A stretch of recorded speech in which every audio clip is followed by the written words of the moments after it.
బిడ్డగా తెలంగాణ రాష్ట్రం కోసం పోరాటం చేసిన ఒక కార్యకర్తగా, కేసీఆర్ గారి సైనికుడిగా, స్వచ్ఛమైన మనసుతో, నిర్మలమైన హృదయంతో స్పష్టంగా నేను గతంలో చెప్పింది మళ్ళీ చెప్తా ఉన్నా. తెలంగాణ ప్రతిష్ట పెంచడానికి, హైదరాబాద్ బ్రాండ్ ఇమేజ్ ని అంతర్జాతీయం చేయడానికి, హైదరాబాద్ ని ప్రపంచ పటంలో నిలపడానికి ఆనాడు రాష్ట్ర మంత్రిగా ఎన్నో ప్రయత్నాలు చేశాం. ఆ ప్రయత్నాలు చాలా మేరకు ఫలించి హైదరాబాద్, తెలంగాణ భారతదేశంలోనే ఒక ప్రధానమైన నగరంగా ప్రపంచ దృష్టిని ఆకర్షించే స్థాయికి తీసుకొచ్చే విధంగా పనిచేస్తాం.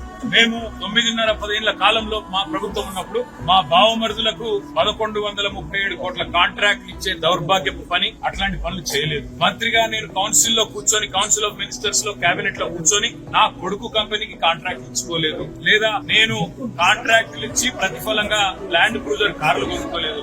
ఆ పనులు రేవంత్ రెడ్డి గారు, ఆయన మంత్రివర్గ సహచరులు, ఆ సాగు తెలివితేటలు, ఆ అవినీతి తెలివితేటలు వాళ్ళకే ఉన్నాయి. నేను 50 లక్షల రూపాయలతో ఎమ్మెల్యేలను కొనుగోలు చేయడానికి పోయి దొరికిపోయిన దొంగను కూడా కాదు. నేను వికాస్ అయిన తెలంగాణ బిడ్డను. ఏ పని చేసినా తెలంగాణ కోసం, హైదరాబాద్ ప్రతిష్టను పెంచడం కోసం చేశాను. 60 పైసా అభివృద్ధి కూడా చేయబోదు.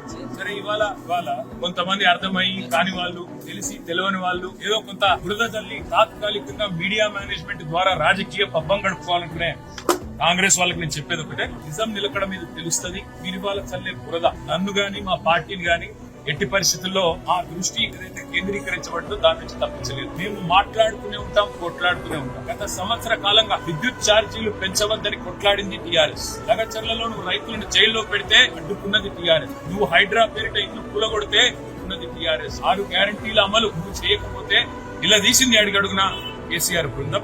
తప్పకుండా మా దృష్టి మేము నువ్వేదో నా మీద కేసు పెట్టి అన్నేదో చేసి దానివల్ల మా పార్టీ క్యాడర్ ను, మా నాయకత్వాన్ని నువ్వు దారి మళ్లింపు, దృష్టి మళ్లింపు ప్రయత్నం చేస్తాను అనుకుంటున్నావు రేవంత్ రెడ్డి. అది నీ వల్ల కాదు. ముమ్మాటికి నువ్విచ్చిన 420 హామీలు ప్రశ్నిస్తూనే ఉంటాం. నువ్వు ఎన్ని కేసులు పెట్టినా ఇది కాదు, ఇంకో 100 పెట్టుకో, ఇంకో 1000 పెట్టుకో, ఎదుర్కొంటాం. న్యాయస్థానాల మీద, ఈ దేశంలోని చట్టాల మీద, భారత రాజ్యాంగం మీద మాకు సంపూర్ణమైన గౌరవం, సంపూర్ణమైన విశ్వాసం ఉంది. ఏ ప్రశ్నలను అడుగు, సమాధానం మా కాడ ఉంది. ఎందుకంటే మేము నిజాయితీగా ఇలాగా విచ్చ పనులు చేయలేదు, ఇలాగా కూర్చొప్పు పనులు చేయలేదు, చేయబోము. నికార్సైన తెలంగాణ బిడ్డగా, కేసీఆర్ గారి రక్తం పంచుకొని పుట్టిన కేసీఆర్ కొడుకుగా చెప్తా ఉన్నా, తెలంగాణ కోసం అవసరమైతే చస్తాను తప్ప ఎట్టి పరిస్థితుల్లో ఇట్లాంటి లుచ్చగాళ్ల ముందు మాత్రం తల వంచను. తప్పకుండా కొట్లాడుతూనే ఉంటా, పోరాడుతూనే ఉంటా. తెలంగాణ జయించేదాకా, కాంగ్రెస్ కబంధ హస్తాల్లోంచి తెలంగాణ బయటకు వచ్చేదాకా కొట్లాడుతూనే ఉంటాను, ప్రయత్నం చేస్తా ఉన్నా.